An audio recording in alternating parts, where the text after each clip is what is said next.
Hello प्यारे दोस्तों, आप सभी का स्वागत है। प्यारे दोस्तों, रेलगाड़ी के पार्ट 1 में मैंने आप लोगों को जब रेलगाड़ी किसी स्थिर व्यक्ति या वस्तु को पार करती है तो उन व्यक्ति और वस्तुओं को पार करने में लगा समय किस तरीके से निकालते हैं, उस टाइप के सवाल कराए थे। ठीक है।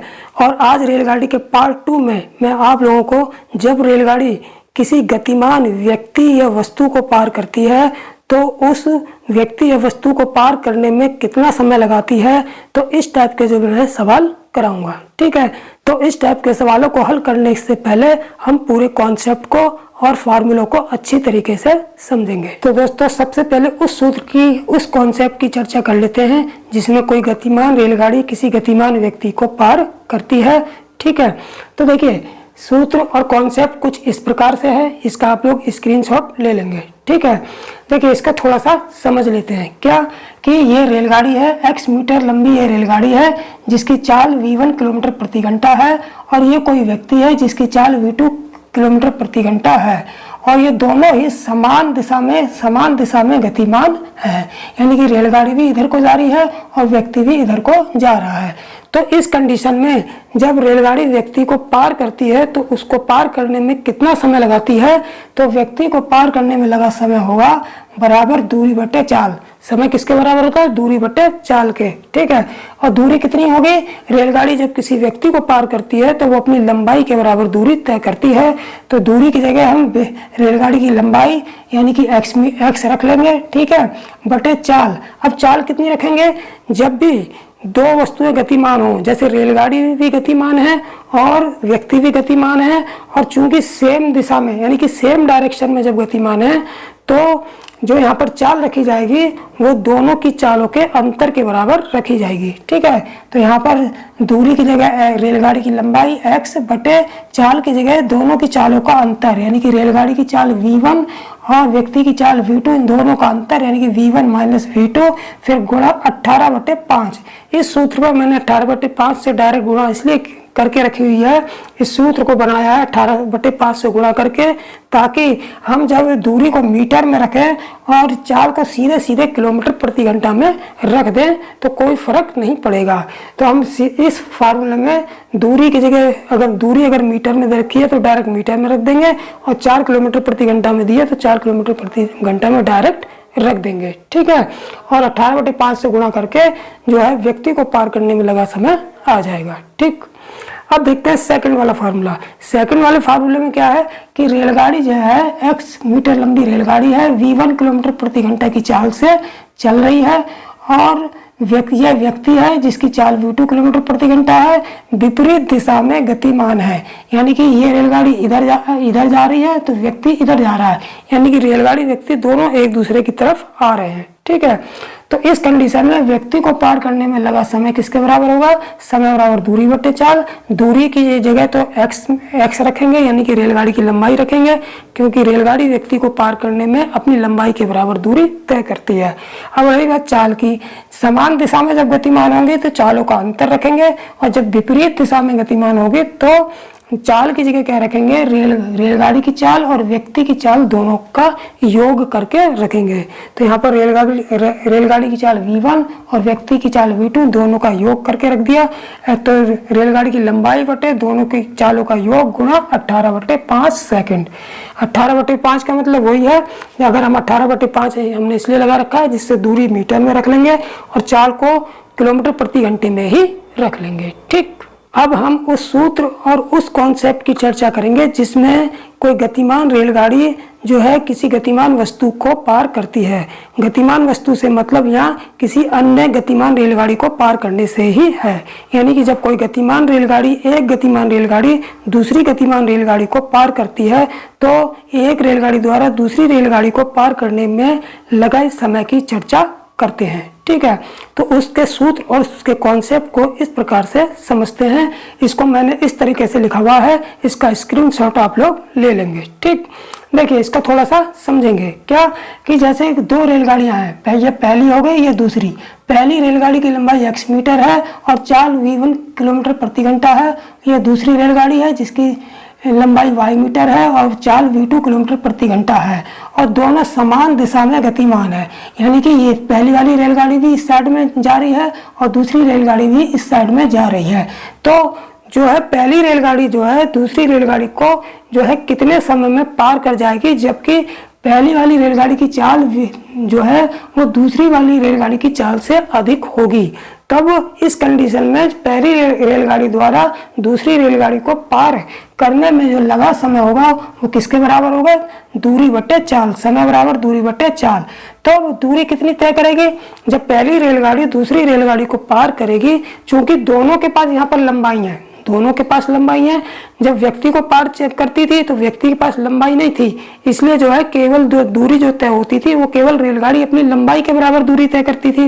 लेकिन यहाँ पर चूंकि दोनों रेलगाड़ियों के पास अपनी अपनी लंबाई है, तो जब पहली रेलगाड़ी यह दोनों एक दूसरे को जब पार करेंगी तो दोनों की लंबाइयों के योग के बराबर दूरी तय होगी। तो इस प्रकार पहली रेलगाड़ी द्वारा दूसरी को पार करने में लगा समय कितना होगा, लगा समय होगा दूरी बटे चाल। दूरी की जगह दोनों रेलगाड़ियों की लंबाइयों का योग x प्लस वाई बटे, चूंकि समान दिशा में गतिमान है, चूंकि समान दिशा में दोनों रेलगाड़ियां गतिमान है, तो जब भी समान दिशा में जो गतिमान होंगी तब उनकी चालों का अंतर रखा जाएगा। तो दोनों की चालों का अंतर, दोनों की लंबाइयों का योग बटे दोनों की चालों का अंतर गुणा 18/5। 18/5 यहाँ पर अगर यहाँ पर लगा हुआ है तो इसका मतलब हम चाल किलोमीटर प्रति घंटा में ही रख लेंगे। ठीक है, अब देखते हैं सेकंड वाला सूत्र। सेकंड वाले सूत्र में क्या है कि ये भी यहाँ x मीटर लंबी रेलगाड़ी है जिसकी चाल v1 किलोमीटर प्रति घंटा है, ये y मीटर लंबी रेलगाड़ी है जिसकी चाल v2 किलोमीटर प्रति घंटा है और दोनों विपरीत दिशा में गतिमान है। यानी कि ये रेलगाड़ी इस साइड में जा रही है और ये रेलगाड़ी इस साइड में जा रही है। इसका मतलब दोनों रेलगाड़ियां एक दूसरे की तरफ आ रही हैं। ठीक है, तो इस कंडीशन में जब वो दोनों एक दूसरे को पार करेंगे तो उसमें लगा समय कैसे निकलेगा, उसमें लगा समय आ जाएगा दूरी बटे चाल, समय बराबर दूरी बटे चाल। तब तय की गई दूरी कितनी होगी, दोनों रेलगाड़ियों की लंबाई के योग के बराबर। ठीक है, तो दोनों की लंबाइयों का योग यहाँ पर कर लेंगे। देखिए यहाँ पर दोनों की लंबाई का योग होगा x प्लस वाई। ठीक है, रेलगाड़ी की तय की गई दूरी कितनी होगी, दोनों लंबाइयों का योग के बराबर एक दूसरे को पार करने में चली दूरी तय करेंगे। और चाल कितनी होगी, चाल जो है चूंकि विपरीत दिशा में गतिमान है तो जो चाल आएगी वो दोनों की चालों का योग के बराबर यहाँ पर हम रखेंगे। तो लगा समय बराबर दूरी बटे चाल, तय की के पार करने में तय दूरी कितनी किसके बराबर होगी, दोनों की लंबाइयों के योग के बराबर, यानी कि x प्लस वाई यहाँ रखेंगे। और चाल कितनी होगी, चूंकि विपरीत दिशा में गतिमान है तो चालों का यहाँ योग रखा जाएगा। जब समान दिशा होगी तो चालों का अंतर रखा जाएगा। ठीक है, तो चालों का योग यानी कि v1 प्लस v2 गुणा 18/5। ठीक, तो चलिए चलते हैं अब सवालों पर। ठीक, तो देखते हैं पहला सवाल। पहला सवाल क्या है कि 100 मीटर लंबी रेलगाड़ी 65 किलोमीटर प्रति घंटे की चाल से जा रही है। ठीक है, यानी कि कोई रेलगाड़ी है जो 100 किलोमीटर प्रति घंटे 65 किलोमीटर प्रति घंटे की चाल से जा रही है और जिसकी लंबाई 100 मीटर है। ठीक है, एक व्यक्ति उसी दिशा में यानी कि रेलगाड़ी की दिशा में, यानी कि जिस दिशा में रेलगाड़ी चल रही है उसी दिशा में जो है व्यक्ति जा रहा है और कितनी चाल से जा रहा है, 5 किलोमीटर प्रति घंटे की चाल से जा रहा है। ठीक है, तो रेलगाड़ी व्यक्ति को कितने समय में पार करेगी। तो पार करने में लगा समय बराबर कैसे निकालते हैं, समय बराबर होता है दूरी बटे चाल। तो यह तो जनरली फार्मूला है हमारा, दूरी बटे चाल। अब इस फार्मूले को यहाँ पर किस तरह से यूज करेंगे, दूरी की जगह क्या रखेंगे, दूरी की जगह हम रखेंगे चूंकि रेलगाड़ी जो है एक व्यक्ति को पार कर रही है तो यहाँ पर दूरी कितनी तय करेगी, दूरी जो है अपनी खुद की लंबाई के बराबर तय करेगी, क्योंकि व्यक्ति की तो लंबाई होती नहीं। तो यहाँ पर जो है व्यक्ति की लंबाई तो 0 है, तो रेलगाड़ी केवल अपनी लंबाई के बराबर दूरी तय करेगी। तो दूरी की जगह हमारा 100 आ जाएगा बटे चाल।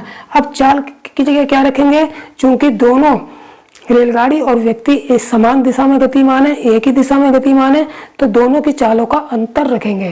तो रेलगाड़ी की चाल कितनी है, 65 किलोमीटर प्रति घंटा और व्यक्ति की चाल कितनी है, 5 किलोमीटर प्रति घंटा। अब दोनों का अंतर कितना हो जाएगा, 65 में से 5 घटा दो 60। तो यहाँ दोनों की चालों का अंतर रखेंगे। ठीक है, इसको मीटर प्रति सेकंड में मैं इसलिए नहीं बदलूंगा क्योंकि हमें फार्मूले में डायरेक्ट हम 18/5 लगाएंगे। ठीक है, तो अब इसको सिंप्लीफाई कर लेंगे। कैसे, देखिए 0 से 0 कट गया, 2 तिया 6, 2 पंजे 10, 5 से 5 कट गया, 3 6 18, ये कट गया, बराबर 6 सेकंड आ गया। ठीक है, तो यानी कि रेलगाड़ी जो है व्यक्ति को 6 सेकंड में पार करेगी। तो कौन सा ऑप्शन सही हो जाएगा? सी वाला हमारा ऑप्शन सही होगा। ठीक है, तो दूसरा सवाल क्या है? दूसरा सवाल है कि 150 मीटर लंबी रेलगाड़ी 78 किलोमीटर प्रति घंटे की चाल से जा रही है। ठीक, तो वह विपरीत दिशा से 12 किलोमीटर प्रति घंटे की चाल से आते हुए व्यक्ति को कितने समय में पार करेगी? ठीक है, यानी कि रेलगाड़ी और व्यक्ति दोनों विपरीत दिशा में गतिमान है, यानी कि रेलगाड़ी व्यक्ति की ओर आ रही है और व्यक्ति रेलगाड़ी की तरफ जा रहा है। तो जब दोनों एक दूसरे की तरफ आ रहे हैं तो रेलगाड़ी जो है उस व्यक्ति को कितने समय में पार करेगी ये पूछा है। ठीक है, जबकि दोनों गतिमान है, व्यक्ति भी गतिमान है और रेलगाड़ी भी गतिमान है। ठीक है, तो उसके लिए हम क्या करेंगे? पार करने में लगा समय, पार करने में लगा समय बराबर क्या होता है? दूरी बटे चाल। यहाँ पर दूरी कितनी हो जाएगी? चूंकि व्यक्ति है, व्यक्ति को पार करने में रेलगाड़ी खुद की दूरी तय करती है, यानी खुद की लंबाई तय करती है। तो यहाँ पर रेलगाड़ी की लंबाई 150 है, तो व्यक्ति को पार करने में कितनी दूरी तय करेगी? 150। तो यहाँ दूरी की जगह 150 रख दिया। चाल, अब यहाँ पर चूंकि दोनों विपरीत दिशा में गतिमान है, यानी कि दोनों एक दूसरे की तरफ आ रहे हैं, तो ऐसी कंडीशन में क्या होता है? दोनों की चालों का जोड़ रखते हैं, यानी कि दोनों की चालों को जोड़कर रखते हैं। ठीक है, तो यहाँ पर रेलगाड़ी की चाल 78 है और व्यक्ति की चाल 12 है, तो दोनों की चालों का जोड़ करके यहाँ पे रखेंगे। तो 78 और 12 कितने होगा? 78 2 80 और 10 90, यानी कि यहाँ पे 90 रख देंगे, गुणा 18/5। ठीक है, चूंकि सूत्र में मैंने 18/5 पहले से ऐड कर रखा है, तो इसलिए चाल को हम मीटर प्रति सेकंड में ना बदल के डायरेक्ट किलोमीटर प्रति घंटा में ही रख देंगे। ठीक, तो यहाँ पर 18 पंजे 90 हो गया, 5 तीसम ये 150 हो गया, फिर 5 6 30 ये हो गया, बराबर 6 सेकंड आ गया। ठीक है, यानी कि रेलगाड़ी जो है विपरीत दिशा से आते हुए व्यक्ति को 6 सेकंड में पार करेगी। ठीक, तो कौन सा ऑप्शन सही हो जाएगा? सी वाला ऑप्शन हमारा सही हो जाएगा। ठीक, तो तीसरा सवाल क्या है? तीसरा सवाल यह है कि दो रेलगाड़ियां की लंबाई क्रमशः 150 मीटर और 250 मीटर है, यानी कि हमको दो रेलगाड़ी दे रखी है जिनकी लंबाइयां कितनी कितनी है? पहले की 150 मीटर है और दूसरों की 250 मीटर है। ठीक है, इनकी चाल क्रमशः 40 किलोमीटर प्रति घंटा और 60 किलोमीटर प्रति घंटा है, यानी कि पहली रेलगाड़ी की चाल जो है 40 किलोमीटर प्रति घंटा है और दूसरी की चाल 60 किलोमीटर प्रति घंटा है, और दोनों एक ही दिशा में गतिमान है, यानी कि दोनों एक ही दिशा में गतिमान है, यानी कि समान दिशा में गतिमान है, यानी कि एक ही डायरेक्शन में दोनों जा रही हैं। ठीक है, तो दूसरी रेलगाड़ी पहली को कितने समय में पार करेगी? ठीक है, तो देखिए सिंपल है कि जिस रेलगाड़ी की चाल, जब दो रेलगाड़ियां हैं एक ही दिशा में जा रही हैं, समान दिशा में जा रही हैं, तो जिसकी चाल ज्यादा होगी वही जो है कम चाल वाली को पार करेगी। ठीक है, तो यहाँ पर किसकी चाल ज्यादा है? यहाँ पर देखिए दूसरी रेलगाड़ी की चाल 60 किलोमीटर प्रति घंटा है और पहली की 40 किलोमीटर प्रति घंटा है, तो इसका मतलब जो है कि दूसरी रेलगाड़ी जो है पहली वाली को पार करेगी। ठीक है, तो दूसरी रेलगाड़ी पहली को कितने समय में पार करेगी ये हमसे पूछा है। तो पार करने में लगा समय बराबर आ जाएगा दूरी बटे चाल। अब दूरी कितनी तय करेगी? दोनों रेलगाड़ियां हैं तो दोनों की लंबाइयों के जोड़ के बराबर जो है दूरी तय करेगी। तो पहली की लंबाई कितनी है? 150 और दूसरी की 250, तो दोनों की लंबाइयों के जोड़ के बराबर जो है पार करने में चली दूरी होगी। तो दोनों की लंबाइयों का जोड़ कितना हो जाएगा? 250 150 250 300 400, यानी कि 400 मीटर जो है दूरी तय करेगी पार करने में। चाल कितनी रखेंगे? देखिए चाल जब दोनों एक ही दिशा में गतिमान है तो सिंपल है, दोनों की चालों का अंतर, समान दिशा में दोनों की चालों का अंतर रखा जाता है और विपरीत दिशा में दोनों की चालों का योग रखा जाता है। ठीक है, तो यहाँ पर समान दिशा में गतिमान है, दोनों एक ही दिशा में गतिमान है, तो चालों का अंतर रख लेंगे, यानी कि 60 में से 40 घटा के रखेंगे, तो 60 में से 40 गया 20 गुणे 18/5। 18/5 जो है फार्मूले में ही मैंने लिखा दिया था, इसको लेके इसलिए चलेंगे जिससे हम चाल को अलग से चेंज ना करना पड़े, डायरेक्ट इसको हम किलोमीटर प्रति घंटा में ही रख दें। ठीक, तो 20 दूनी 40, ये कट जाएगा ठीक है, 0 से 0 कट गया, 2 20 39 हो गया, 5 चौक 20, 18 चौक 72 सेकंड। यानी कि जो दूसरी वाली जो रेलगाड़ी है वो पहली वाली रेलगाड़ी को कितने सेकंड में पार करेगी? 72 सेकंड में पार करेगी। यानी कि पहला वाला ऑप्शन सही होगा। ठीक, तो चौथा सवाल क्या है? चौथा सवाल है कि दो रेलगाड़ियां, यानी कि दो रेलगाड़ियां जिनकी लंबाई क्रमशः 150 मीटर और 250 मीटर है। यानी कि यहाँ भी लंबाई जो है दो रेलगाड़ियां दे रखी है और दोनों की लंबाई में कितनी दे रखी है? 150 मीटर और 250 मीटर दोनों की लंबाइयां दे रखी है। ठीक है, इनकी चाल क्रमशः कितनी है? पहली रेलगाड़ी की 35 किलोमीटर प्रति घंटा है और दूसरे की 55 किलोमीटर प्रति घंटा है। दोनों विपरीत दिशा में गतिमान है। यानी कि इससे पहले वाले सवाल में दोनों समान दिशा में गतिमान थी, अब दोनों विपरीत दिशा में गतिमान है। विपरीत दिशा में गतिमान का मतलब दोनों रेलगाड़ियां एक दूसरे की तरफ आ रही हैं। ठीक है, तो वे एक दूसरे को कितने समय में पार करेगी? ठीक है, तो बिल्कुल सिंपल है, पार करने में लगा समय बराबर कितना हो जाएगा? दूरी बटे चाल। दूरी की जगह क्या रखनी है? दोनों की लंबाइयों का योग। तो दोनों की लंबाइयों का योग कितना हो जाएगा? एक 150 मीटर है, एक 250 मीटर लंबाई है, तो 250 150 कितने हो जाएंगे? 400। और चाल का मतलब यानी कि जब समान दिशा में गतिमान होती हैं तो चालों का अंतर रखते हैं, जब विपरीत दिशा में गतिमान होती हैं तो चालों का योग रखेंगे। तो यहाँ पर चूंकि विपरीत दिशा में एक दूसरे को कितने समय में पार करेंगे? जब दोनों विपरीत दिशा में गतिमान है। जब विपरीत दिशा में गतिमान है तो दोनों की चालों का योग रखेंगे। यानी कि पहली की चाल 35, दूसरे की 55 है, तो दोनों का योग रख देंगे। 35 5 40 और 50 90। ठीक है, और गुणा 18/5। ठीक, अब इसको हम काट लेंगे। 5 8 40, इससे कट गया, 18 5 90, ये कट गया, 5 16 80, ये कट गया। यानी कि 16 सेकंड आंसर आ जाएगा। यानी कि विपरीत दिशा में चलते हुए दोनों रेलगाड़ियां एक दूसरे को 16 सेकंड में पार करेंगी। ठीक, तो कौन सा ऑप्शन सही हो जाएगा? बी वाला हमारा ऑप्शन सही होगा। ठीक है, तो अब देखते हैं इस वीडियो का अंतिम सवाल, पांचवा सवाल। ठीक, पांचवा सवाल क्या है? पांचवा सवाल है कि 48 किलोमीटर प्रति घंटे की चाल से चलती हुई रेलगाड़ी उसी दिशा में 12 किलोमीटर प्रति घंटे की चाल से चलते हुए व्यक्ति को 18 सेकंड में पार करती है।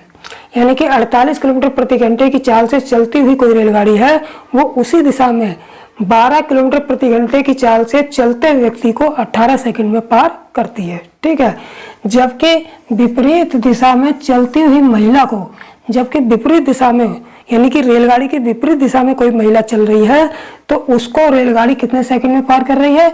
उसको रेलगाड़ी 12 सेकंड में पार करती है। तो महिला की चाल बताइए। ठीक है, तो देखिए ये बहुत ही इम्पोर्टेंट सवाल है और इस टाइप के सवाल जो है ज़्यादातर एसएससी की परीक्षाओं में, यूपीएसआई यानी कि अच्छी परीक्षाओं में आने वाले सवाल हैं। ठीक है, तो इस टाइप के सवाल जो है वो बिल्कुल ट्रिकी सवाल होते हैं। इनको कोशिश करेंगे कि ज़्यादा से ज़्यादा शॉर्ट ट्रिक से करने की। ठीक है, तो इसको देखो किस तरीके से करेंगे। इस सवाल को हम अनुपात का सहारा लेकर करेंगे। कैसे? देखिए हमको क्या दे रखा है? हमको ये दे रखा है कि रेलगाड़ी द्वारा व्यक्ति को पार करने में लगा समय दिया है और रेलगाड़ी द्वारा महिला को पार करने में लगा समय दिया है। तो हम क्या करेंगे? इन समय को अनुपात में रख लेंगे। कैसे? देखिए ये व्यक्ति हो गया हमारा और ये महिला हो गई। अब रेलगाड़ी द्वारा व्यक्ति को पार करने में लगा समय कितना है? वो 18 सेकंड है और महिला को पार करने में लगा समय कितना है? 12 सेकंड है। तो इन दोनों को अनुपात में रख लेंगे, इनको काट लेंगे। 6 3 18, 6 दूनी 12, यानी कि 3:2 आ गया। तो ये किसका अनुपात आया है? ये व्यक्ति को, ये टाइम का अनुपात आ गया। यानी कि रेलगाड़ी द्वारा व्यक्ति और महिला को पार करने में लगे समय का अनुपात आ गया। ठीक है, तो जब हमें समय का अनुपात, पार करने में लगे समय का अनुपात आ गया तो इनकी जो रेलगाड़ी और व्यक्ति तथा रेलगाड़ी तथा महिला की सापेक्ष चाल, यानी कि इनको पार करने में रेलगाड़ी की जो सापेक्ष चाल आई होगी उनका भी अनुपात निकल जाएगा। कैसे? क्योंकि समय का जो अनुपात होता है वो चाल के अनुपात, कहने का मतलब यह है कि समय और चाल का जो अनुपात होता है वो एक दूसरे के उल्टे होते हैं। इसलिए जब टाइम का अनुपात समय का अनुपात 3:2 है तो चाल यानी कि स्पीड का अनुपात कितना हो जाएगा? इसका उल्टा हो जाएगा, 2:3 हो जाएगा। ठीक है, अब यहाँ पर जो 2 है यहाँ पर जैसे स्पीड क्या दे रही, स्पीड का अनुपात कितना है 2:3।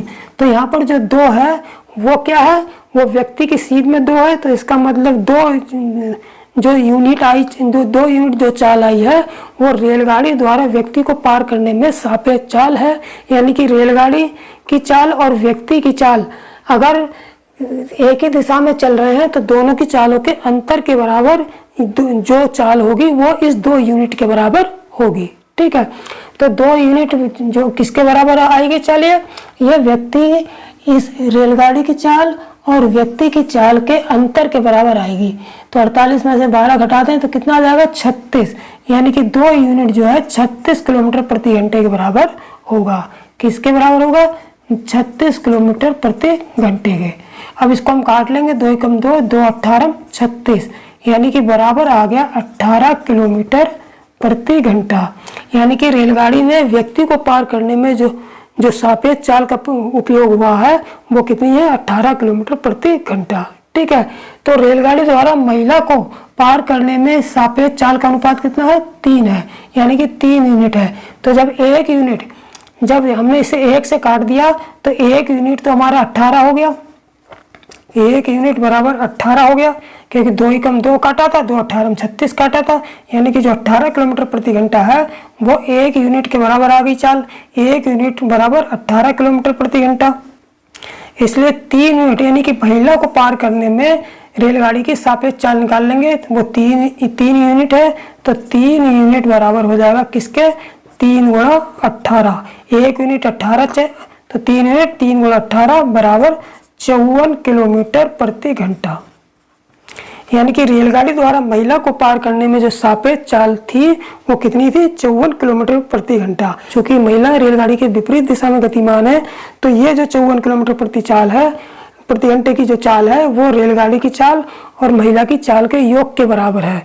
इसका मतलब ये है कि अगर हम इस चाल में से रेलगाड़ी की चाल घटा दें तो महिला की चाल आ जाएगी। ठीक है, इसलिए महिला की चाल कितनी आ जाएगी, महिला की चाल बराबर इस चाल में से सापेक्ष चाल में से 54 में से रेलगाड़ी वाली चाल घटा दें तो बराबर 54 में से 48 गया 6 किलोमीटर प्रति घंटा।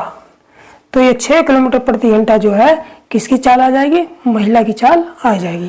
तो कौन सा ऑप्शन सही हो जाएगा, सी वाला ऑप्शन हमारा सही हो जाएगा। ठीक है, तो इस तरीके से हम इस सवाल को जो है सेकंडों में हल कर लेंगे अगर प्रैक्टिस अच्छी कर लेंगे तब। ठीक, तो इस तरीके से आज मैंने जो 5 सवाल कराए थे वो सूत्र पर आधारित सवाल थे और कॉन्सेप्ट पर आधारित सवाल थे।